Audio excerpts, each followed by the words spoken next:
ভুল দুইজনে করেছেন। ইবলিস ভুল করেছেন, ইবলিস ভুল করে আজীবনের জন্য জাহান্নামী হয়ে গেছেন। আদম আলাইহিস সালামও ভুল করেছেন, তিনি ভুল করে আল্লাহ তাআলার কাছে সবচেয়ে প্রিয় বান্দা হয়ে গেছেন। তো ইবলিস ভুল করে যুক্তি দাঁড় করালেন যে আল্লাহ আপনি আমাকে বানিয়েছেন আগুন দিয়ে, আদমকে বানিয়েছেন মাটি দিয়ে, আমি কেন তার কাছে সেজদা করব, আমি কেন তাকে সেজদা করব, সে নিম্নমুখী আমি ঊর্ধ্বমুখী, সে আমাকে সেজদা করবে। এটা হচ্ছে তার যুক্তি, যার কারণে আল্লাহ তাআলা তাকে অনন্তকালের জন্য জাহান্নামী ঘোষণা করলেন। আর আদম আলাইহিস সালাম কি ভুল করলেন? আদম আলাইহিস সালাম যখন জান্নাতের মধ্যে ছিলেন, আল্লাহ তাআলা জান্নাতের সকল নাজ নেয়ামত তার জন্য হালাল করে দিয়েছিলেন, শুধুমাত্র একটা গাছ ব্যতীত, একটা ফল ব্যতীত। সেটা কি ফল? গন্ধম ফল। আল্লাহ তাআলা বলেন, আদম তুমি জান্নাতের মধ্যে বিচরণ করো, জান্নাতের আনাচে কানাচে সব কিছু তোমার জন্য বৈধ করে দিলাম, শুধুমাত্র একটা গাছ ব্যতীত, একটা ফল ব্যতীত, সেটা হচ্ছে গন্ধম ফল। তুমি এই গাছটার ধারে কাছে যেও না, ওই গাছটার ফল তুমি খেও না। তো আদম আলাইহিস সালাম এবং হাওয়া আলাইহিস সালাম জান্নাতের মধ্যে বিচরণ করেন, প্রত্যেকটা দিন এই গাছের কাছে আসে। কি জন্য না করলো, কি জন্য না করলো, একদিন, দুই দিন, তিন দিন, হঠাৎ করে সেই ফলটা ছিঁড়ে খেয়ে নেয়। এর অনেক ইতিহাস, শয়তানের ধোঁকায় পেরে তারা এই ফলটাকে কি করে, ভক্ষণ করে। তো আদম আলাইহিস সালাম যখন ফলটাকে খেয়ে নেয়, তখন আদম আলাইহিস সালাম ভীত সন্তুষ্ট হয়ে কান্না করতে লাগলেন যে এখন যদি আল্লাহ তাআলা আমাকে বলেন যে আদম তোমাকে না করার পরে তুমি কি জন্য এই ফলটাকে তুমি ভোগ করলে, কি জন্য ভক্ষণ করলে, কি জন্য এই ফলটাকে তুমি খেলে, আল্লাহ তাআলা কি প্রশ্ন করবেন না? এখন আদম আলাইহিস সালাম বিপদে পড়ে গেছেন, চিন্তায় পড়ে গেছেন যে আল্লাহ যখন আমাকে প্রশ্ন করবে যে আদম তুমি কি জন্য এই ফলটা ভক্ষণ করলে, তোমাকে আমি না করলাম, তারপরে কেন ভক্ষণ করলে। এই আয়াতের তাফসীরটা যখন আমাদেরকে পড়াচ্ছিলেন আমাদের হুজুর, তখন আমাদের মধ্যে, আমরা ছাত্র মানুষ তো, নানান ধরনের চিন্তা, নানান ধরনের, এই যে শয়তান যেরকম যুক্তি দাঁড় করাইছে, এরকম আমাদের মধ্যে একটা যুক্তি কাজ করছিল যে আদম তো আল্লাহ তাআলাকে বলতে পারতো যে আল্লাহ জান্নাতের সব নাজ নিয়ামত আমার জন্য আপনি হালাল করেছেন, এই একটা হারাম করে আমার বিপদে ফেলাইলেন কেন? এরকম একটা যুক্তি কাজ করে আমার মনের ভিতরে যে আমার জন্য তো সব হালাল, এই একটা হারাম করলেনই কেন, আর আমার বিপদে ফেলাইলেনই কেন? এরকম একটা চিন্তাধারা আমাদের মধ্যে কাজ করছে। কিন্তু দেখেন আদম আলাইহিস সালাম তার মস্তিষ্ককে যুক্তির কাঠগড়ায় দাঁড় করান নাই, তিনি বুদ্ধির কাছে তার এই যুক্তিকে দাঁড় করাই নাই। আদম আলাইহিস সালাম কান্না করতেছে, কি করবে ভেবে পায় না।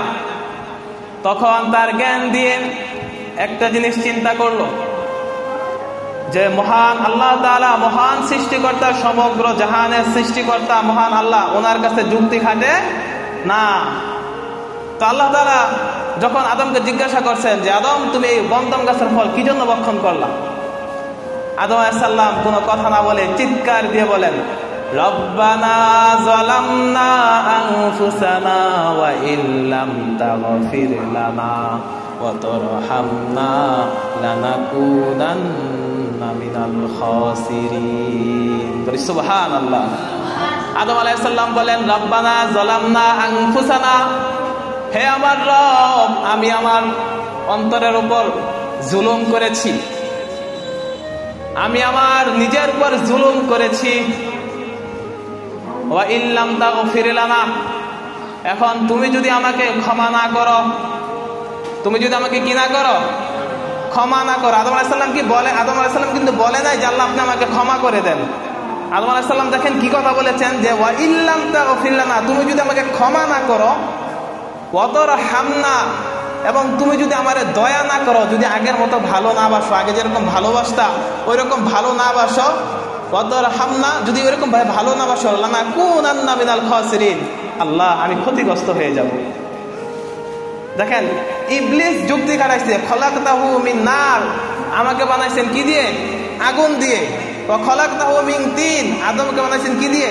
মাটি দিয়ে, আমি কেন ঝুঁকবো? আল্লাহ তাআলার কাছে যুক্তি পছন্দ হয় না। আল্লাহ বলছেন যে আমি বলছি সেজদা দিতে, তুই সেজদা দেস নাই, তুই উল্টা আমার বিপক্ষে যুক্তি খাটাইছস। আল্লাহ তাআলা তার সকল আমল বরবাদ করে দিলেন। পক্ষান্তরে আদমও ভুল করলেন, কিন্তু আদম ভুল করার পরে কোনো যুক্তি খাটায়নি। আদম কিন্তু বলতে পারতো যে আল্লাহ আপনি জান্নাতের সকল নাজ নিয়ামত আমার জন্য হালাল করেছেন, আপনি সকল প্রকার খাবার আমার জন্য হালাল করেছেন, এই একটা গাছ কি জন্য আমার উপর হারাম করে বিপদে ফেলেছেন। এই যুক্তি কি তার দেওয়ার ছিল না, রাইট ছিল না? অবশ্যই ছিল। কিন্তু আদম আলাইহিস সালাম কোনো যুক্তির কাঠগড়ায় তার মস্তিষ্ককে দাঁড় করান নাই। তিনি জ্ঞানের কাছে তার মস্তিষ্ককে জ্ঞান দিয়ে চিন্তা করলেন, জ্ঞান দিয়ে ভাবলেন।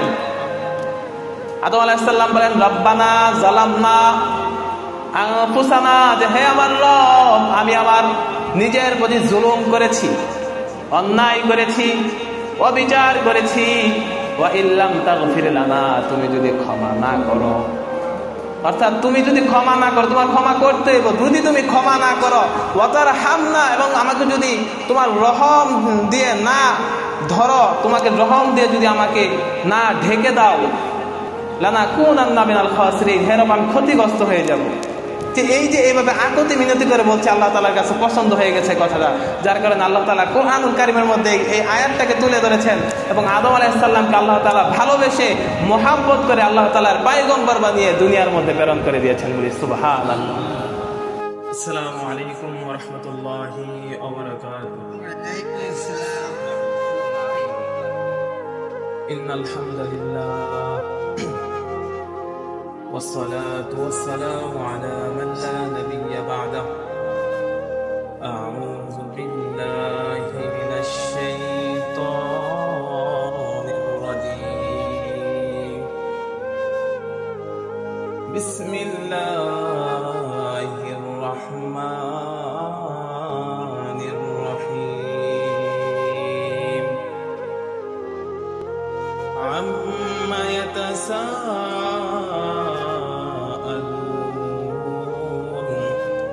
عن النبأ العظيم الذي هم فيه مختلفون. كلا سيعلمون ثم كلا سيعلمون. صدق الله العظيم. সবাই আমার সাথে দ্রুত ইব্রাহিম পাঠ করি। اللهم صل على محمد وعلى آل محمد كما صليت على إبراهيم وعلى آل إبراهيم إنك حميد مجيد. اللهم بارك على محمد وعلى آل محمد كما باركت على إبراهيم وعلى آل إبراهيم إنك حميد مجيد. আলহামদুলিল্লাহ, মহান আল্লাহ পাক রব্বুল আলামিনের দরবারে অগণিত শুকরিয়া যে মহান আল্লাহ পাক রব্বুল আলামিন আমাকে আপনাকে সুস্থ শরীর, সুন্দর মন নিয়ে আল্লাহ তাআলার ঘরে আসার এবং বসার মতো তৌফিক দান করেছেন, এবং কোরআন ও হাদিস থেকে কিছু কথা বলার এবং শোনার মতো তৌফিক দান করেছেন। এর জন্য সকলে শুকরিয়া দান বলি আলহামদুলিল্লাহ। আল্লাহ তাআলার ঘরে আসতে পেরে আমরা খুশি না বেজার? আমাদের যে আওয়াজ, এই আওয়াজে মনে হয় না আমরা খুশি। আল্লাহ তাআলা বলেন, যদি কোনো বান্দা জুমার নামাজের উদ্দেশ্যে, জুমার নামাজকে কেন্দ্র করে যদি মসজিদের দিকে কদম বাড়ায়, তার প্রত্যেকটা কদমে তার জীবন থেকে একটি করে গুনাহ মাফ হয় এবং একটি করে তার আমলনামায় নেকি লেখা হয়। সুবহানাল্লাহ। এই যে আমরা যারা মসজিদে আছি, আমরা সবাই এখন নিষ্পাপ, কারণ মসজিদ একত হচ্ছে আল্লাহ তাআলার ঘর, আবার হচ্ছে এখানে কোরআন ও হাদিসের আলোচনা করা হচ্ছে, যার কারণে আল্লাহ তাআলা এটাকে জান্নাতের বাগানে পরিণত করে দিয়েছে। তো জান্নাতের বাগানের মধ্যে কোনো গুনাহগার বান্দা প্রবেশ করতে পারে? আমরা নিষ্পাপ। তাই আল্লাহ তাআলা আমাকে আপনাকে এত বড় নিয়ামত দান করেছেন, তারপর যদি আমি আপনার আল্লাহ শুকরিয়া আদায় না করি, তখন তো আল্লাহ তাআলা আমাদের এই শুকরিয়া কি আল্লাহ তাআলা ছিনাই নেবেন। আমার আপনার মতো অনেক মানুষ সকালেও ভালো ছিল, হঠাৎ রোড অ্যাক্সিডেন্ট হচ্ছে, এখন হসপিটালে কাতরাইতেছে, এরকম আছে না?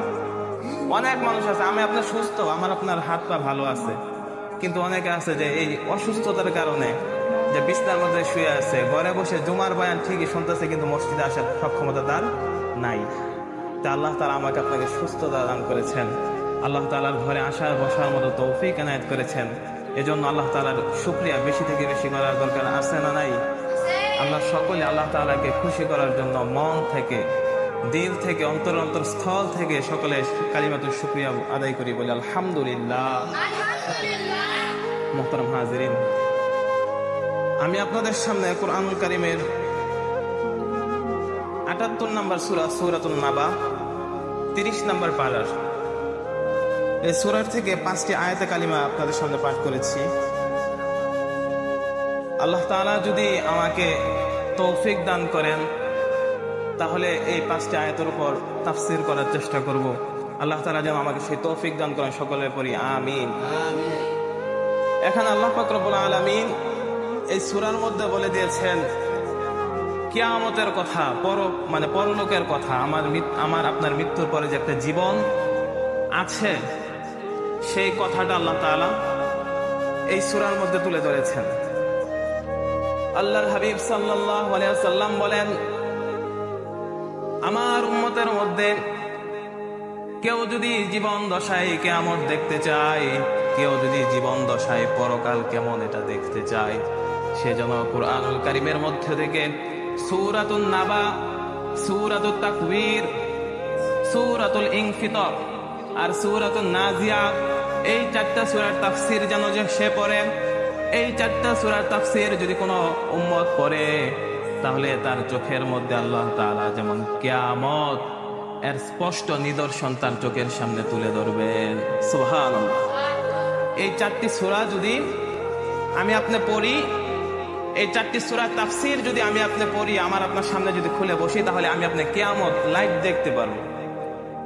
তো কিয়ামত আমার আপনার বন্ধু বান্ধব বা আমার আপনার পিতামাতা, আমাদের বংশের মধ্যে যারা মরে গেছে, তারা কি কবর থেকে উঠে এসে বলবে যে আমার সাথে কবরের মধ্যে এরকম আচরণ করা হয়েছে? কেউ বলবে? কেউ বলেছে এরকম কোন দৃষ্টান্ত আছে? না, নাই। এই জন্য আল্লাহর হাবিব সাল্লাল্লাহু আলাইহি সাল্লাম বলেন, কেউ যদি কিয়ামতকে সচক্ষে দেখতে চায় তাহলে সে যেন এই 4টা তাফসীর, 4টা সূরা তাফসীর যেন সে পড়ে। কিন্তু আফসোস আজকে ভরাক্রান্ত মন নিয়ে বলতে হচ্ছে, আজকে এই কোরআন আমরা অনেকেই পড়তে চাই না, পড়তে পারি না। আজকে আমরা ভাবি যে এই কোরআন আমাদের জন্য না, এই কোরআন বুঝবে, কোরআন পড়বে তো মসজিদের মৌলবীরা, ঠিক কিনা? আজকে আমাদের মধ্যে বিশাল একটা দল, তারা ভাবে যে কোরআন তো আমাদের জন্য না, এই কোরআন পড়বে মসজিদের মৌলবীরা, এই কোরআন পড়বে মাদ্রাসার মুহাদ্দিসরা, এই কোরআন পড়বে আলিয়া মাদ্রাসার সুপারভাইজার যারা আছে তারা পড়বে, আলিয়া মাদ্রাসার যারা সুপার আছে, যারা প্রিন্সিপাল আছে, কওমি মাদ্রাসার যারা মুহতামিম আছে তারা এই কোরআন পড়বে, আর মসজিদের ইমাম সাহেব, খতিব সাহেব তারা কোরআন পড়বে, বুঝবে। কিন্তু আমার আপনার এই কোরআন পড়ার প্রতি, কোরআন বোঝার প্রতি কোনো আগ্রহ নাই, ঠিক কিনা? আল্লাহ পাক রব্বুল আলামিন কুরআনুল কারীমের মধ্যে কোথাও বলেন নাই যে হুদাল লিল আলিমিন, যে এই কোরআন শুধুমাত্র আলেমদের জন্য, এটা কোরআন শরীফের কোথাও নাই। আল্লাহ তাআলা কুরআনুল কারীমের মধ্যে বলেন হুদাল লিন্নাস, এই কোরআন হচ্ছে সমগ্র মানব জাতির জন্য। কার জন্য? সমগ্র মানব জাতির জন্য। এই কোরআন শুধু আমাদের মুসলমানদের জন্য নয়, এই কোরআন শুধু আমরা যারা হানাফি মাযহাবের তাদের জন্য নয়, যারা শাফি মাযহাবের তাদের জন্য নয়। আল্লাহ তাআলা বলেন হুদাল লিন্নাস, এই কোরআন হচ্ছে সমগ্র মানব জাতির জন্য। ইহুদি, খ্রিস্টান, নাসারা, বৌদ্ধ, যত মানুষ আছে, যত ধর্ম বর্ণের সকল শ্রেণীর মানুষের জন্য এই কোরআন আমি আল্লাহ তাআলা নাযিল করেছি। সুবহানাল্লাহ। আজকে আমরা এই কোরআনকে বুঝতে চাই না, কোরআনকে পড়তে চাই না। আমরা বলি যে আরে আমরা হুজুর মানি, তো হুজুররা যা বলবে, বুজুর্গরা যা বলবে তাই। কিন্তু এই যে আমরা বুজুর্গদের উপর নির্ভর করে চলি, মনে করেন আপনি এক পীর সাহেবের মুরিদ, আমি এক পীর সাহেবের মুরিদ, আপনার পীর সাহেব বলছে এটা জায়েজ, আমার পীর সাহেব বললো এটা জায়েজ নাই, তখন মতানক্য, দ্বিমত হয় কিনা? বলেন হয় কিনা? এরকম অনেক হয় না যে অমুক হুজুরে ফতোয়া দিছে যে এই কাজ করা যাইব, অমুক হুজুরে কয় না এটা ভুলেও করা যাইব, এরকম হয় না? তখন এই যে হুজুররা, কোন হুজুর আমাকে পথভ্রষ্ট করছে আর কোন হুজুর সঠিক বলছে, এইটা জানার জন্য তো আমার আপনার কোরআন শরীফ বোঝার দরকার আছে, ঠিক কিনা? ঠিক। যে হুজুর বলতেছে, আরে হুজুর তো বলবে, এখন হুজুর কি সঠিক বলছে না ভুল বলছে, এটা তো আমার আপনার যাচাই করার দরকার আছে। কিন্তু আমরা ভাবি যে না, কোরআন অনেক কঠিন, কোরআন কি অনেক কঠিন, এই কোরআন আমার দ্বারা হইব না। আসলে কি কোরআন কঠিন? আসলে আল্লাহ তাআলাকে প্রশ্ন করি যে আল্লাহ তুমি যেই কোরআনটা নাজিল করেছো, এই কোরআন অনেক কঠিন, এটিকে আমি পারবো না? আমি আপনার প্রশ্ন করার আগে এই প্রশ্নের জবাব আল্লাহ তাআলা আজ থেকে আরো 1400 বছর আগে আল্লাহ তাআলা কোরআনুল কারীমের মধ্যে দিয়ে দিয়েছেন। রব্বুল আলামিন সূরাতুল কমারের মধ্যে একবার নয়, দুইবার নয়, তিনবার নয়, চারবার বলেছেন, ওয়ালাকাদ ইয়াসসারনাল কুরআনা লিযিকরি ফাহাল মিন মুদ্দাকির। আমি এই কোরআনকে তোমাদের জন্য সহজভাবে নাজিল করেছি। আমি এই কোরআনকে তোমাদের বুঝার জন্য, তোমাদেরকে জানার জন্য, এই কোরআন অনুযায়ী যাতে করে তোমরা আমল করতে পারো, সেজন্য তোমাদের সহজে যেন বুঝতে পারে এই কোরআন আমি তোমাদের জন্য সহজ ভাষায় সহজভাবে নাজিল করেছি। তা আল্লাহ তাআলা বলতেছেন যে আমি সহজ ভাষায়, সাবলীল ভাষায় কোরআনকে তোমাদের সামনে উপস্থাপন করেছি, নাজিল করেছি। কিন্তু আমি আপনি বলতেছি যে না, কোরআন অনেক কঠিন, এই কোরআন আমার জন্য না। এটা মসজিদের ইমাম সাহেব ঠিক আছে, ওই পর্যন্ত ঠিক আছে, এটা আমার আপনার জন্য না। আচ্ছা বলেন তো, আজ পর্যন্ত ইতিহাসে এরকম কি কোনো রেকর্ড আছে ক্লাস 2 এর একটা বই শুরু থেকে শেষ পর্যন্ত আকার রসিকার একবার সুন্দর পাই টু পাই কেউ মুখস্থ করতে পারছে? এরকম ইতিহাস কোনো দৃষ্টান্ত নাই আজ পর্যন্ত, আমি শুনি না। আপনারা শুনছেন কিনা জানি না, ক্লাস 2 এর একটা বই সর্বোচ্চ 45 পৃষ্ঠা, শুরু থেকে A to Z কেউ মুখস্থ করে শোনাতে পারে নাই। কিন্তু বাংলার জমিনে, এমনকি আপনাদের এই চিনাইল গ্রামের আনাচে কানাচে অহর হাফেজ সাহেব আছে, যাদেরকে যদি বলেন কোরআনুল কারীমের সূরা ফাতিহা থেকে নাস পর্যন্ত এক দাঁড়ানোতে শোনাই দিব, বিন্দু মাত্র কোনো জের জবর কোনো কিছুই ভুল হইবে না। আল্লাহু আকবার। তো এটা যদি সহজ না হইতো তাহলে কি একটা মানুষ মুখস্থ করতে পারতো? যে জায়গায় ক্লাস 2 এর ছোট্ট একটা বই আজ পর্যন্ত কোনো মাস্টার ওইটা মুখস্থ করতে পারেনি। কিন্তু এই কোরআন 6666টা আয়াত একটা হাফেজ সাহেব তার বুকের মধ্যে ধারণ করছেন। সে কিভাবে ধারণ করছেন? এটা 114টি সূরা, যার মধ্যে কোনো জের জবর কোনো কিছুই ভুল নাই। এত সুন্দরভাবে সে পড়ছেন। কিভাবে পড়তেছেন? আল্লাহ তাআলা বলেন আমি কোরআনকে তোমাদের জন্য সহজভাবে নাজিল করেছি। মুহতারাম হাজিরিন, আজকে আমরা কোরআন না বুঝার কারণে, আজকে আমরা যদি আমাদের সমাজের দিকে তাকাই তাহলে দেখতে পারবো যে আমাদের কি দুর্দশা হচ্ছে। আজকে কোরআন না জানার কারণে, কোরআনের সাথে সংস্পর্শ আমাদের সাথে না থাকার কারণে, আজকে যদি আমরা আমাদের সমাজের দিকে তাকাই তাহলে আমরা এর যে প্রভাব তা কি পরিমাণ পড়েছে আমরা বুঝতে পারবো। আজ থেকে প্রায় 1400 বছর আগে আল্লাহর হাবিব সাল্লাল্লাহু আলাইহি সাল্লাম যখন দুনিয়াতে আগমন করলেন, ওই জামানাটাকে আইয়ামে জাহিলিয়াত বলা হয়, যে বর্বরতার শ্রেষ্ঠ যুগ ছিল। ওই জামানায় মানুষ কিরকম জাহেল ছিল যে দুইজন ব্যক্তি রাস্তার মধ্যে দাঁড়িয়ে আছেন, এমন অবস্থায় একজন গর্ভবতী নারী রাস্তা দিয়ে হাইটা যাইতেছে, তখন ওই দুইজন ব্যক্তি একে অপরকে ব্রেক লাগাইতো। ওই মহিলাটার পেটে একজন বলতো যে ছেলে সন্তান, আর একজন বলতো যে না ছেলে সন্তান না, তার পেটে কন্যা সন্তান। এরকম ভাবে তর্ক বিতর্ক লেগে ওই মহিলাটাকে রাস্তার মধ্যে ধরে তার পেট ফেরে তারপরে দেখা হতো ছেলে নাকি মেয়ে। এরকম জাহিলিয়াতের যুগ ছিল, এরকম বর্বরতার যুগ ছিল। তো ওই জামানায় এই কোরআনকে জেনে, এই কোরআনকে বুঝে, এই কোরআনকে বুঝার কারণে, এই কোরআনের দ্বারা আল্লাহ তাআলা ওই জাহিলিয়াতের অন্ধকারের মানুষদেরকে সোনার মানুষে পরিণত করেছেন। ঠিক কিনা? হযরত ওমর ফারুক রাদিয়াল্লাহু আনহু, আমরা সবাই জানি যে আল্লাহর হাবিব সাল্লাল্লাহু আলাইহি সাল্লামের গর্দান কাটার জন্য তিনি কি ছিলেন? যাইতেছিলেন, রাজি ছিলেন। যখন মক্কার কাফেররা যখন বললো যে মুহাম্মদ সাল্লাল্লাহু আলাইহি সাল্লামের গলা যে কেটে আনতে পারবে তাকে 100 উট দেওয়া হবে, তখন হযরত ওমর ফারুক রাদিয়াল্লাহু তাআলা আনহু হাত তুলেন যে আমি কেটে আনবো। ওমর ফারুক রওনা হয়েছেন, কিন্তু এই কোরআন শুনে, এর লম্বা ইতিহাস, এই কোরআন শুনে হযরত ওমর ফারুক রাদিয়াল্লাহু তাআলা আনহু এই কোরআনের বদৌলতে কি ইসলাম ধর্ম করে মুসলমান হয়ে গেছেন। দুনিয়ার মধ্যেই জান্নাতের ঘোষণা তিনি পেয়ে গেছেন। বলি সুবহানাল্লাহ। আজকে যদি আমরা আমাদের বিদ্যালয়ের দিকে তাকাই, আজকে যদি আমরা আমাদের কলেজের দিকে তাকাই, আজকে যদি আমাদের মোট কথা আমাদের শিক্ষাঙ্গনের দিকে তাকাই, তাহলে আমরা এর প্রভাব দেখতে পাই। মুহতারাম হাজরিন, এই যে কোরআনুল কারীমের মধ্যে এই যে একটা দেখতেছেন, এটাকে বলা হয় মনোগ্রাম। এটা 1971 সাল পর্যন্ত আমাদের যে প্রতিষ্ঠানগুলো ছিল, প্রতিষ্ঠানের প্রত্যেকটা মনোগ্রামের মধ্যে লেখা ছিল ইকরা বিসমি রাব্বিকাল্লাযী খালাক, পড়ো তোমার প্রভুর নামে যিনি তোমাকে সৃষ্টি করেছেন। আরেকটা লেখা ছিল রব্বি জিদনি ইলমা। তারপর যখন 1972 সালে নির্বাচন হয়, যে দল ক্ষমতায় আসে, আসার সাথে সাথে মনোগ্রামটাকে তারা চেঞ্জ করে। তো আমার বিষয় রাজনৈতিক কথা না, আমার কথা হচ্ছে যে এমনিতেই আমাদের প্রতিষ্ঠানগুলোর মধ্যে কোরআনের ছিটাফাটা নাই, তার মধ্যে যতটুকু ছিল এটাকে উঠাই ফেলতেছে। আজকে আমরা যারা স্কুলে পড়ি তারা জানি যে আমরা শুধু স্কুলে ততটুকুই পড়ি কোরআন ও হাদিস সম্পর্কে, যেটা পরীক্ষার জন্য 5 নাম্বার উঠানো যায়, 2টা আয়াত, সর্বোচ্চ 2টা হাদিস, ঠিক কিনা?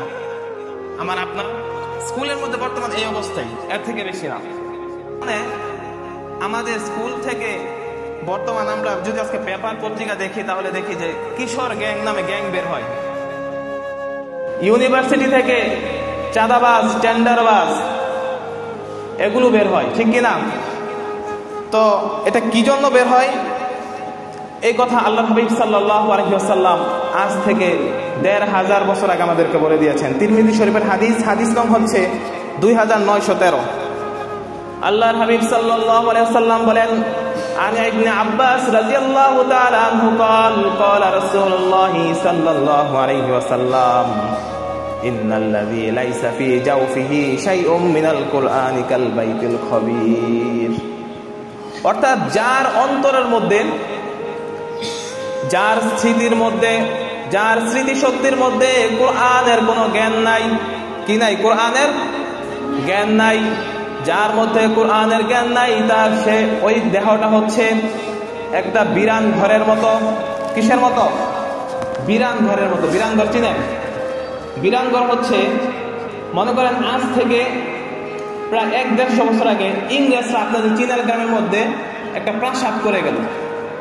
ইংরেজরা যখন দেশ থেকে বিতাড়িত হয়ে গেল, তারপর থেকে আর কোনো মানুষ এই ঘরের মধ্যে থাকে না। ওই যে বন্ধই, এটা দরজা জানালা কিছুই খোলা হয় না, অন্ধকার হয়ে আছে, মাকড়সা বাসা বাঁধছে। যে এই যে বিরান ঘর, যে ঘরে মানুষ থাকে না, ওই ঘরে কি থাকে? বলেন না, কি থাকে?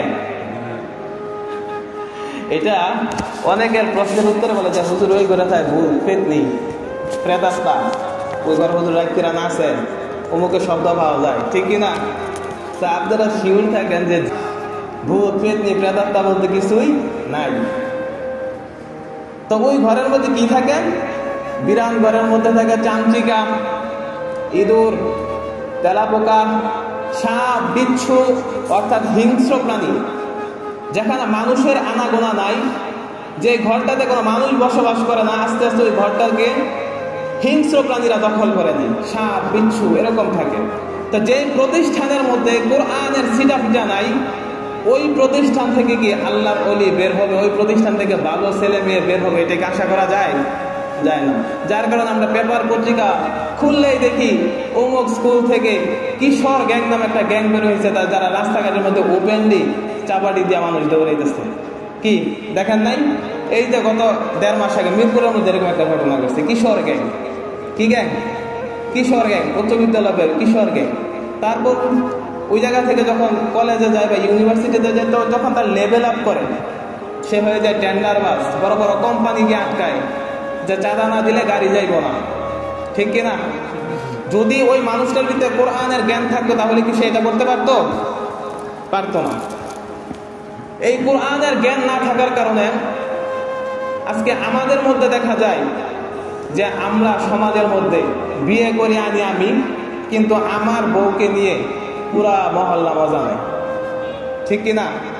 বিয়ে করছি আমি, বউ আমার বেপরদায় ছেড়ে দিলাম। এদের সামনে ঈদ আসতেছে, মার্কেট করার জন্য বেপরদায় ছেড়ে দিলাম, আমার বউ আমার মেয়ে ঘুরতেছে মার্কেট দিয়ে। বিয়ে করছি আমি, আমার বউ আমি খরচ করে আনলাম, দেনমোহর দিলাম আমি, 500 মানুষ খাওয়াইলাম আমি, কিন্তু আমার বউ দেখে মহল্লার প্রত্যেকটা যুবক মজা নেই, অমুকের বউ দেখতে করা, ঠিক কিনা? কথা কি ভুল বলছি?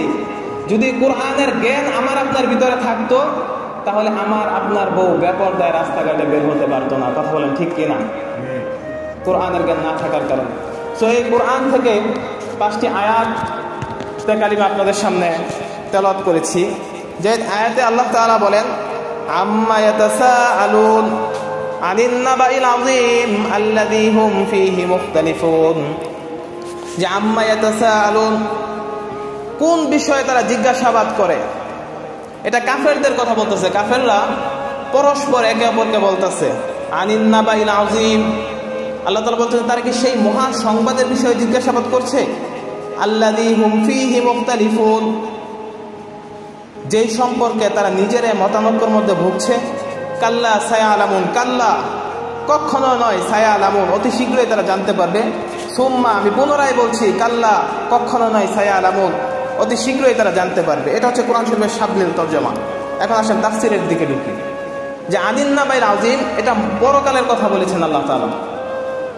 তো মক্কার কাফেররা যখন আল্লাহর হাবিব সাল্লাল্লাহু আলাইহি ওয়াসাল্লামের উপর নবুয়ত আসে, আল্লাহ হাবিব সাল্লাল্লাহু আলাইহি ওয়াসাল্লাম যখন নবুয়ত প্রাপ্তি হয়, তখন মক্কার কাফেররা পরস্পর বলতেছে যে ভাই আমরা নাকি মারা যাব, মারা যাওয়ার পর নাকি আল্লাহ তাআলা পুনরায় আমাদেরকে উঠাবেন, তারপর নাকি আমাদের বিচার আচার হবে, এটা কি আদৌ সম্ভব? এরকম ভাবে তারা বলাবলি করতেছে। আর আল্লাহ তাআলা প্রত্যেকটা কথা আল্লাহ তাআলা কুরআনুল কারীমের মধ্যে স্পষ্ট ভাষায় তাদের প্রশ্ন তুলে ধরেছেন এবং প্রত্যেকটা কথার উত্তর আল্লাহ তাআলা তুলে ধরেছেন। মক্কার একজন কাফের নাম হচ্ছে আস বিন ওয়াইল, মুশরিক নেতা, যখন আল্লাহর হাবিব সাল্লাল্লাহু আলাইহি ওয়াসাল্লামের উপর এই সূরা অবতীর্ণ হয় যে মানুষ যখন মৃত্যুবরণ করবে তারপর তাদেরকে পুনরায় উঠানো হবে,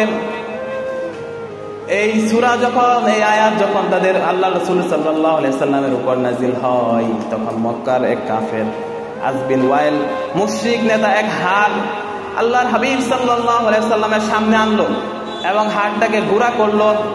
গুঁড়া করার পর বলল, ইয়া মুহাম্মদ, এই হাড়টিকে কি কিয়ামতের ময়দানে জোড়া লাগানো হবে? তখন আল্লাহর হাবিব সাল্লাল্লাহু আলাইহি ওয়াসাল্লাম বলেন, না, অবশ্যই এই হাড়টুকু কিয়ামতের ময়দানে জোড়া লাগানো হবে এবং তার মধ্যে প্রাণ দেওয়া হবে এবং তারও হিসাব নিকাশ হবে। তো মক্কার কাফেররা তিনটি বিষয়ের মধ্যে থেকে সর্বপ্রথম যে বিষয়টা, এই বিষয়ের উপর এরকম মতানৈক্য তারা করতো না। তিনটি বিষয়ের মধ্যে থেকে একটি বিষয় হলো যে আল্লাহ একজন আছে, এই বিষয়ে তারা কোনো মতানৈক্য করতো না, যে আল্লাহ অবশ্যই একজন আছে। কিন্তু তারা তো বিভিন্ন দেবদেবী, তাদের তো প্রভু নেই, তো তারা এটি কীভাবে নিত? যেমন বাংলাদেশের গভর্নমেন্টের দিকে যদি আমরা তাকাই, তা গভর্নমেন্টের জন্য একজন প্রধানমন্ত্রী এবং একজন স্বরাষ্ট্রমন্ত্রী আছে না? নাই, আছে না? আছে। এরকম খ্রিস্টানরা, তারপর হচ্ছে ইহুদিরা, তারাও বলে যে আল্লাহ, ভগবান কিংবা গড একজন আছে, কিন্তু আমরা যেই দেবদেবীগুলোর পুজো করি, এটা তাদের আল্লাহ তাআলা তাদেরকে তার অংশীদার বানিয়ে তারপর হচ্ছে বিভিন্ন কাজ তাদের দিয়ে আঞ্জাম দিচ্ছে। যেমন সূর্যের জন্য একজনকে নিযুক্ত করেছে, চন্দ্রের জন্য একজনকে নিযুক্ত করেছে, এরকম ভাবে সবাইকে আল্লাহ তাআলা, মানে আল্লাহ তাআলা শরীক বানিয়ে, অংশীদার বানিয়ে তারপর এরকম ভাবে তাদের দ্বারা কাজ আঞ্জাম দিচ্ছে, বলি নাউজুবিল্লাহ। তো এই যে আল্লাহ যে একজন আছে, এটা তারাও বিশ্বাস করে। তারপর দ্বিতীয়টি হচ্ছে আল্লাহর হাবিব সাল্লাল্লাহু আলাইহি ওয়াসাল্লাম যে আল আমিন, আল্লাহর হাবিব সাল্লাল্লাহু আলাইহি ওয়াসাল্লাম যে সত্যবাদী, এটা প্রত্যেকটা কাফের বিশ্বাস করত। কারণ তারাও জানতো যে আল্লাহর হাবিব সাল্লাল্লাহু আলাইহি ওয়াসাল্লাম তার জীবন দশায় কোনো মিথ্যা কথা বলেন নাই। শুধু একটা বিষয়ে তাদের দ্বিমত ছিল, সেটা হলো আল্লাহর রাসূলের রিসালাত সম্পর্কে। আল্লাহর হাবিব সাল্লাল্লাহু আলাইহি ওয়াসাল্লাম যখন নবুয়ত প্রাপ্তি হন, যখন আল্লাহ তাআলা এই কোরআন আল্লাহর হাবিব সাল্লাল্লাহু আলাইহি ওয়াসাল্লামকে হাদিয়া হিসেবে দেন, তখন এই যে এই কোরআন, এই সম্পর্কে তাদের দ্বিমত ছিল। এছাড়া আল্লাহর হাবিব যে সত্যবাদী, এটাও তারা বিশ্বাস করতেন। আর দ্বিতীয়ত হচ্ছে যে কিয়ামত দিবস, যে মৃত্যুর পরে পরকাল একটা জীবন আছে, ওই জীবনটা সম্পর্কে তারা কখনোই বিশ্বাস করত। যার কারণে তারা বলতো যে দুনিয়াতে যে কয়দিন আসো, আরাম আয়েশ মৌজ মাস্তি এগুলো করে দিন পার করো। তো আল্লাহর হাবিব সাল্লাল্লাহু আলাইহি সাল্লাম তাদেরকে অনেক বুঝিয়েছেন। মুহতারাম হাজরিন, সময় একবারে কম, আয়াতে তাফসীর করা খুব কষ্ট হয়ে যায়। আপনারা আগামী জুমে একটা আগে আসবেন, যে একটা আয়াত নিলে দেখা যায় তাফসীর ঢোকার আগেই সময় শেষ হয়ে যায়। আসলে কোরআনুল কারীম এরকম একটা জিনিস, কেউ যদি চায় যে একটা আয়াত দিয়ে সারাদিন তাফসীর করবে, আল্লাহ তাআলা এর মধ্যে এরকম কিছু নিহিত করেছেন যে সারা দিন তাফসীর করলো ওই আয়াতের তাফসীর শেষ হবে না। বলি আল্লাহু আকবার। এজন্য আপনারা একটু আগে আগে আসবেন। তো মুহতারাম হাজরিন, বলতেছিলাম আল্লাহর হাবিব সাল্লাল্লাহু আলাইহি ওয়াসাল্লাম তাদেরকে অনেকভাবে বুঝিয়েছেন। কাফেররা বিভিন্ন সময় বিভিন্ন ভাবে তারা আল্লাহ হাবিব সাল্লাল্লাহু আলাইহি ওয়াসাল্লামকে বলতো যে ইন হিয়া ইল্লা মাউতাতুনাল উলা ওয়া মা নাহনু বিমুনশারিন, যে আমাদের মৃত্যুর পর আর কিছুই নাই, আমরা মরে গেলাম, পচে গেলাম, গলে গেলাম, শেষ, মৃত্যুর পর আমাদের কোনো জিন্দেগি নাই। তারপর মাঝে মধ্যে বলতো মা নাদরি মা সাআত আন নাযুন্নু ইল্লা যান্না ওয়া মা নাহনু বিমুস্তাইকিনিন, যে কিয়ামত জিনিস সম্পর্কে এটা আমরা বিশ্বাস করি না। কিয়ামত কি আবার? আমরা দুনিয়াতে যতদিন আছি মৌজ মাস্তি করে দুনিয়া থেকে বিদায় নিব। যারা টাকা পয়সা আছে তারা মৌজ মাস্তি করো, যাদের শক্তি আছে তারা দুর্বল জুলুম করো, দুনিয়ার মধ্যে যা খুশি তা করো, মৃত্যুর পর আর কোনো জিন্দেগি নাই। তো আল্লাহ হাবিব সাল্লাল্লাহু আলাইহি ওয়াসাল্লাম বুঝিয়েছেন। দেখেন একটা কথা বলি এর মাঝখানে, এই যে মুশরিকরা আল্লাহর হাবিব সাল্লাল্লাহু আলাইহি ওয়াসাল্লাম তাদেরকে এতবার ধারে ধারে গিয়ে বুঝিয়েছেন, বারবার বুঝিয়েছেন, তারপর আল্লাহ তাআলার এই বাণী, আল্লাহ তাআলার ঐশী বাণী তারা শোনেন নাই। তা আল্লাহ তাআলা কি চাইলে পারতো না যে একদল ফেরেশতা পাঠাই দিয়ে তাদেরকে ইচ্ছা মতো পিটাক? এরকম কি আল্লাহ তাআলা চাইলে পারতো না? পারতো কি না? তো অবশ্যই পারতো, কিন্তু আল্লাহ তাআলা এটা করেন না। আল্লাহ তাআলা বলেন ইন্নামা আনতা মুযাক্কির লাস্তা আলাইহিম বিমুসাইতির, হে নবী আপনি তাদেরকে উপদেশ দিন, আপনি তাদেরকে ধারে ধারে যান, ধারে ধারে আপনি তাদেরকে হাতে পায়ে ধরে বুঝান। ইন্নামা লাস্তা আলাইহিম বিমুসাইতির, আপনি তাদেরকে লাঠি চার্জ করবেন না, আপনাকে দারগা স্বরূপ পাঠাই নাই, আপনাকে ল্যাব স্বরূপ পাঠাই নাই। আপনি তাদেরকে বুঝান, বুঝানোর পরে তারা যদি মানে তাহলে মানলো, আর না মানলে নাই, তাদের কপাল পুড়ল। আপনি তাদেরকে লাঠি চার্জ করবেন না, আপনি তাদেরকে বুঝান। উদউ ইলা সাবিলি রাব্বিকা বিল হিকমাতি ওয়াল মাউইযাতি হাসানা, সুন্দর ভাষায়, সাবলীল ভাষায়, নরম ভাষায়। হয়তো দাওয়াত দিতে গিয়ে অনেক সময় আপনি মার দৌড়ের শিকার হবেন, আপনাকে মারবে, পাথর নিক্ষেপ করবে, আপনাকে নিয়ে ঠাট্টা মস্করা করবে, কিন্তু আপনি তাদের বিরুদ্ধে অ্যাকশন নেবেন না, আপনি তাদেরকে বুঝাবেন। আল্লাহ নবী সাল্লাল্লাহু আলাইহি ওয়াসাল্লাম এটাই করলেন। তো মক্কার যে কাফেররা, কুরাইশরা, তারা তাদেরকে নিজেদেরকে খুব পণ্ডিত ভাবত। তা আল্লাহ তাআলার কাছে বুদ্ধিমান জিনিসটা আবার পছন্দ না। আল্লাহ তাআলা কোরআনুল কারীমের মধ্যে বলেন যে বান্দা তোমরা আমার কাছে জ্ঞান বুদ্ধি চাও না, তোমরা আমার কাছে কি চাও? জ্ঞান চাও। আল্লাহ তাআলা কোরআনুল কারীমের মধ্যে বলেন ওয়ালাকাদ আতাইনা লুকমানাল হিকমাহ, আমি লোকমানকে হিকমত দান করেছি। এরকম ভাবে আল্লাহ তাআলা প্রত্যেকটা নবী রাসূলের কথা কোরআনের মধ্যে বলেন এবং বলেন আমি তাদেরকে জ্ঞান দান করেছি, হিকমত দান করেছি। বুদ্ধির কথা কোথাও বলে নাই। বলেন তো পৃথিবীর জমিনে সবথেকে বুদ্ধিজীবী কে ছিল? কে ছিল? মিস্টার শয়তান, ইবলিস। এই পৃথিবীর জমিনে, আসমানের নিচে, জমিনের উপরে সবথেকে বুদ্ধিমান ছিল মিস্টার ইবলিস, এবং সবথেকে জ্ঞানী ছিল কে? হযরত আদম আলাইহিস সালাম। এই কথাটুকু বলে আমি আমার বক্তব্য শেষ করব। তো ইবলিস কিভাবে জ্ঞানী ছিল? আল্লাহ তাআলা যখন হযরত আদম আলাইহিস সালামকে সৃষ্টি করেন, আদম আলাইহিস সালামকে সৃষ্টি করে প্রত্যেকটা ফেরেশতার সামনে দাঁড় করালেন, সমস্ত ফেরেশতার সামনে দাঁড় করালেন। দাঁড় করানোর পরে বললেন উসজুদু লি আদম, তোমরা আদমকে সিজদা করো। ফাসাজাদু, সকলেই সিজদা করলো ইল্লা ইবলিস, শুধুমাত্র ইবলিস সিজদা করে নাই। ইবলিস কি করে নাই? সিজদা করে নাই। ইবলিস বলতেছে আল্লাহ আমি কেন সিজদা করব? খলাকতাহু মিন নার ওয়া খলাকতাহু মিন তিন, খলাকতাহু মিন নার, আমাকে বানাইছেন আগুন দিয়া, ওয়া খলাকতাহু মিন তিন, আদমকে বানাইছেন মাটি দিয়া। আমি যদি আদমকে সিজদা করি এটা আপনার বৈজ্ঞানিক ভুল। বলি নাউজুবিল্লাহ। নাউজুবিল্লাহ বলতে পারে না, বলি নাউজুবিল্লাহ। ইবলিস বলতেছে যে আল্লাহ আপনার বৈজ্ঞানিক ভুল। আল্লাহ তাআলা কি ভুল করতে পারে? তো বলতেছে আল্লাহ আমার বানাইছেন আগুন দিয়া, খলাকতাহু মিন নার। আগুনের বৈশিষ্ট্য হলো আগুনকে যদি জ্বালানো হয় আগুন উপরের দিকে ওঠে। আগুন কোন দিকে ওঠে? উপরের দিকে ওঠে, এটা হচ্ছে আগুনের বৈশিষ্ট্য। আর মাটিকে যদি ছেড়ে দেওয়া হয় মাটি যায় নিচের দিকে। মাটি কোন দিকে যায়? মাটি নিম্নমুখী, সে নিচের দিকে যায়। এখন আমি যদি আদমকে সিজদা করি তার স্থান তো নিচে, সে তো নিচের দিকে যায়। আমি ঊর্ধ্বমুখী, আমি ঊর্ধ্বমুখী হয়ে কেন নিম্নমুখী একটা বস্তুর দিকে মাথা নত করব? এটা হচ্ছে তার যুক্তি। সে যুক্তির কাজ করায় নিজেকে দাঁড় করালো।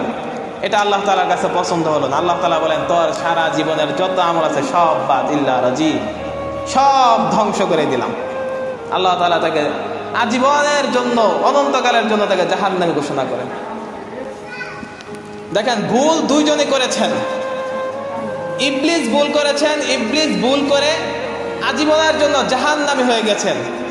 আদম আলাইহিস সালামও ভুল করেছেন, তিনি ভুল করে আল্লাহ তাআলার কাছে সবচেয়ে প্রিয় বান্দা হয়ে গেছেন।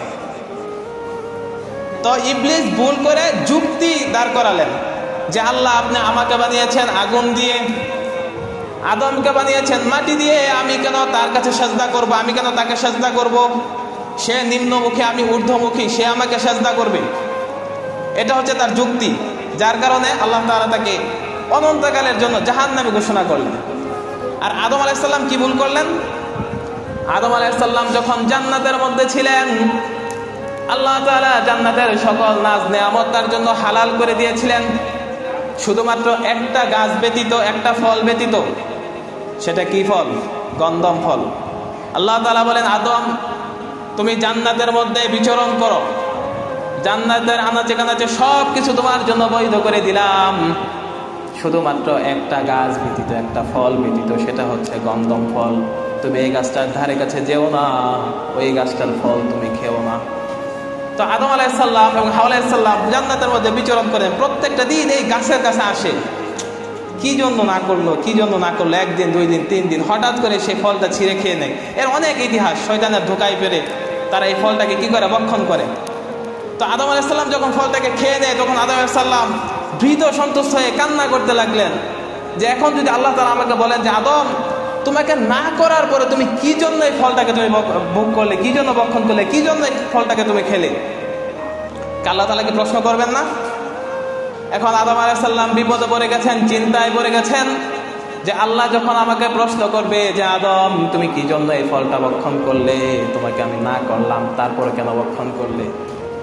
এই আয়াতের তাফসীরটা যখন আমাদেরকে পড়াচ্ছিলেন আমাদের হুজুর, তখন আমাদের মধ্যে, আমরা ছাত্র মানুষ তো, নানান ধরনের চিন্তা, নানান ধরনের, যে শয়তান যেরকম যুক্তি দাঁড় করাইছে, এরকম আমাদের মধ্যে একটা যুক্তি কাজ করছিল যে আদম তো আল্লাহ তাআলাকে বলতে পারতো যে আল্লাহ জান্নাতের সব নাজ নেয়ামত আমার জন্য আপনি হালাল করেছেন, এই একটা হারাম করে আমার বিপদে ফেলাইলেন কেন? এরকম একটা যুক্তি কাজ করে আমার মনের ভিতরে যে আমার জন্য তো সব হালাল, এই একটা হারাম করলেনই কেন, আর আমার বিপদে ফেলাইলেনই কেন? এরকম একটা চিন্তাধারা আমাদের মধ্যে কাজ করছে। কিন্তু দেখেন, আদম আলাইহিস সালাম তার মস্তিষ্ককে যুক্তির কাঠগড়ায় দাঁড় করান নাই, তিনি বুদ্ধির কাছে তার এই যুক্তিকে দাঁড় করাই নাই। আদম আলাইহিস সালাম কান্না করতেছে, কি করবে ভেবে পায় না। তখন তার জ্ঞান দিয়ে একটা জিনিস চিন্তা করলো যে মহান আল্লাহ তাআলা, মহান সৃষ্টিকর্তা, সমগ্র জাহানের সৃষ্টিকর্তা মহান আল্লাহ, ওনার কাছে যুক্তি খাটে না। তো আল্লাহ তাআলা যখন আদমকে জিজ্ঞাসা করছেন যে আদম তুমি এই গন্ধম গাছের ফল কি জন্য ভক্ষণ করলা, আদম আলাইহিস সালাম কোনো কথা না বলে চিৎকার দিয়ে বলেন, রব্বানা যালামনা আনফুসানা ওয়া ইল্লাম তাগফির লানা ওয়া তারহামনা লানাকুনান্না মিনাল খাসিরিন। বলি সুবহানাল্লাহ। আদম আলাইহিস সালাম বলেন, রব্বানা যালামনা আনফুসানা, হে আমার রব, আমি আমার অন্তরের উপর জুলুম করেছি, আমি আমার নিজের উপর জুলুম করেছি। ওয়া ইল্লাম তাগফির লানা, এখন তুমি যদি আমাকে ক্ষমা না করো, তুমি যদি আমাকে কি না করো, ক্ষমা না করো। আদম আলাইহিস সালাম কি বলে? আদম আলাইহিস সালাম কিন্তু বলে নাই যে আল্লাহ আপনি আমাকে ক্ষমা করে দেন। আদম আলাইহিস সালাম দেখেন কি কথা বলেছেন যে ওয়া ইল্লাম তাগফির লানা, তুমি যদি আমাকে ক্ষমা না করো, ওয়া তারহামনা, এবং তুমি যদি আমারে দয়া না করো, যদি আগের মতো ভালো না বাসো, আগে যেরকম ভালোবাসতা ওই রকম ভালো না বাসো, ওয়া তারহামনা, যদি ওইরকম ভালো না বাসো, লানাকুনান্না মিনাল খাসিরিন, আল্লাহ আমি ক্ষতিগ্রস্ত হয়ে যাব। দেখেন, ইবলিস যুক্তি খাটাইছে, খলাকতাহু মিন নার, আমাকে বানাইছেন কি দিয়ে? আগুন দিয়ে। ওয়া খলাকতাহু মিন তিন, আদমকে বানাইছেন কি দিয়ে? মাটি দিয়ে, আমি কেন ঝুঁকবো? আল্লাহ তাআলার কাছে যুক্তি পছন্দ হয় না। আল্লাহ বলছেন যে আমি বলছি সেজদা দিতে, তুই সেজদা দেস নাই, তুই উল্টা আমার বিপক্ষে যুক্তি খাটাইছস। আল্লাহ তাআলা তার সকল আমল বরবাদ করে দিলেন। পক্ষান্তরে আদমও ভুল করলেন, কিন্তু আদম ভুল করার পরে কোনো যুক্তি খাটায়নি। আদম কিন্তু বলতে পারতো যে আল্লাহ আপনি জান্নাতের সকল নাজ নিয়ামত আমার জন্য হালাল করেছেন, আপনি সকল প্রকার খাবার আমার জন্য হালাল করেছেন, এই একটা গাছ কি জন্য আমার উপর হারাম করে বিপদে ফেলেছেন। এই যুক্তি কি তার দেওয়ার ছিল না, রাইট ছিল না? অবশ্যই ছিল। কিন্তু আদম আলাইহিস সালাম কোন যুক্তির কাঠগড়ায় তার মস্তিষ্ককে দাঁড় করান নাই। তিনি জ্ঞানের কাছে তার মস্তিষ্ককে জ্ঞান দিয়ে চিন্তা করলেন, জ্ঞান দিয়ে ভাবলেন। আদম আলাইহিস সালাম বলেন রব্বানা যালামনা আনফুসানা, যে হে আমার রব, আমি আমার নিজের প্রতি জুলুম করেছি, অন্যায় করেছি, অবিচার করেছি। ওয়া ইল্লাম তাগফির লানা, তুমি যদি ক্ষমা না করো, অর্থাৎ তুমি যদি ক্ষমা না করো, তোমার ক্ষমা করতে হবে, যদি তুমি ক্ষমা না করো, ওয়াতার হামনা, এবং আমাকে যদি তোমার রহম দিয়ে না ধরো, তোমাকে রহম দিয়ে যদি আমাকে না ঢেকে দাও, লানা কুনান্না মিনাল খাসিরিন, হেরব আমি ক্ষতিগ্রস্ত হয়ে যাব। এই যে এইভাবে আকতি মিনতি করে বলছে, আল্লাহ তাআলার কাছে পছন্দ হয়ে গেছে কথাটা, যার কারণে আল্লাহ তাআলা কোরআনুল কারীমের মধ্যে এই আয়াতটাকে তুলে ধরেছেন। এবং আদম আলাইহিস সালামকে আল্লাহ তাআলা ভালোবেসে মহব্বত করে আল্লাহ তাআলার পয়গম্বর বানিয়ে দুনিয়ার মধ্যে প্রেরণ করে দিয়েছেন, বলি সুবহানাল্লাহ। এজন্য মুহতারাম হাজরিন, আমার আপনাকে সবসময় আল্লাহ তাআলার কাছে চাইতে হবে যে আল্লাহ আপনি আমাদেরকে কি করেন, সবসময় এলেম দান করেন, বুদ্ধি না। কি দরকার আমাদের? এলেম। বুদ্ধি কার ছিল? শয়তানের। আর এলেম কার ছিল? আদম আলাইহিস সালাম। প্রত্যেকটা নবী রাসূলের এলেম ছিল। আল্লাহ তাআলা কথা আতাইনা লোকমানুল হিকমা, আমি লোকমানকে হিকমত দান করেছি, প্রজ্ঞা দান করেছি। আল্লাহ তাআলার কাছে জ্ঞান চাইতে হবে। এই জ্ঞান, এই কোরআনের জ্ঞান যদি আমার আপনার মধ্যে থাকে, তাহলে আপনি কি ওজনের মধ্যে কম দিতে পারবো? বলেন, ওজনের মধ্যে কম দিতে পারবো? আমি আপনার যে ব্যবসা বাণিজ্য করে এর মধ্যে ভেজাল মিশাতে পারবো না। মুহতারাম হাজরিন, সময় একবারে কম, সময় ওভার হয়ে গেছে। ছোট্ট একটা ঘটনা মনে পড়ছে, ইনশাল্লাহ এই ঘটনার মধ্যে দিয়ে শেষ করব। যে এই যে আমি আপনি দুনিয়ার মধ্যে যে যেমন করবো, এটা পরকালে চিন্তা না রেখে আমি আপনার ওজনে কম দেই, এটা কিন্তু আমরা রিপিট পাই। আমার ওস্তাদ বলেছিল, এক লোক মধু ব্যবসায়ী, সে মানে প্রত্যেকদিন মধু দিতে এক মুদির দোকানদারকে 1 লিটার করে 10টা বোতল দিত। তখন ওই মুদি দোকানদার সাথে এরকম একটা বন্ডিং তার হয়েছে যে বন্ডিং এর কারণে সে কোনোদিন মধু মাপ করতো না। এরকম হয় না আমার আপনার মধ্যে, দূর ভাই আপনি দিচ্ছেন এটার মাইপে কেন, আপনি তো মাপছেন, হয়েছে, এরকম হয় না? এরকম ভাবে কোনো মাপ ঝুঁক করতো না। তো মাপ ঝুঁক না করার কারণে হঠাৎ করে 10-12 দিন পর বলে আজকে একটু মেপে দেখি। তো ওই লোকটা যখন মধু নিয়ে আসলো, তখন মেপে দেখে যে প্রত্যেকটা বোতলের মধ্যে 900 গ্রাম করে আছে। কত গ্রাম? 900 গ্রাম। কিন্তু টাকা নিতেছে কি 1 কেজির পুরা। বোতলের মধ্যে আছে কত গ্রাম? 900 গ্রাম। বলতেছে না, তোমার কাছে আমি মধু নিব না, তোমার আমি এতটা বিশ্বাস করি, তুমি আমার প্রত্যেকটা দিন মধু দাও 900 গ্রাম, টাকা নিতেছো 1 কেজি। তখন ওই লোকটা বলতেছে, জনাব আমি গরিব মানুষ, আমি যে মধুটা মাপবো এর জন্য আমার কাছে কোনো পাথর নাই, আমার কাছে কোনো পাত্র নাই। আমি মধু আপনার কাছে দেওয়ার পর আপনার কাছ থেকে প্রতিদিন 1 কেজি করে চিনি নেই, ওই চিনি রাখি 1 পাল্লায় আর মধু রাখি 1 পাল্লায়, কাজে মধু তো কম হওয়ার কথা না। তখন ওই লোকটা চুপ হয়ে গেছে, কারণ ওই লোকটা তো জানে যে ও চিনি কি 1 কেজি দিতেছে না 900 গ্রাম দিতেছে, 900 গ্রাম দিতেছে, কারণ সে 900 গ্রাম দেয় দেখে তো 900 গ্রাম পাইছে। তো এরকম ভাবে আমরা ব্যবসা বাণিজ্য যাই করে আমি মনে করি যে আমি মানে এই ব্যবসা করে আমি মানে ফরমালিন মিশাই একটা দিলাম, যেটা তো আমি খাই না, এটা মুখে খাই, কিন্তু কোনো না কোনো কায়দায় দেখতেছে আমি এইটা বিচ্ছা, আমি কলা বিচ্ছা কমলা কিনলাম, এই কমলার মধ্যে হ্যাঁ মেডিসিন একটা মিশাই দিলে আমি খাই না, অমুকে খাইব, এটা আমার হইবই। ঠিক আছে, এই জন্য দুনিয়ার জন্য আমি বাইরের উপর জুলুম করলাম, অমুকের সম্পত্তি খাইয়া দিলাম, আমার বোনের সম্পত্তি আমি দিলাম না। ঠিক আছে, আমরা দুনিয়ার মধ্যে যে যাই করি, দুনিয়ার মধ্যে এটা আমার আপনার ভোগ করতে হবে। একটা আমাদের সমাজে একটা কথা আছে যে ক্ষেতের চাকা খেতে ভাঙ্গা হয়, আইলে ভাঙ্গে না। আপনাদের দিকে কথাটা বলে নাকি জানি না, যে ক্ষেতের চাকা আইলের উপর রেখে ভাঙ্গে না, ক্ষেতের চাকা খেতেই ভাঙ্গা হয়, ঠিক কিনা? ক্ষেতের চাকা আইলের উপর আমরা ভাঙি, খেতেই ভাঙ্গি। তো আমরা দুনিয়ার মধ্যে যে যাই করব, দুনিয়ার মধ্যেই তা আমরা পাবো। আল্লাহ তাআলা আমাদের সকলকে বুঝার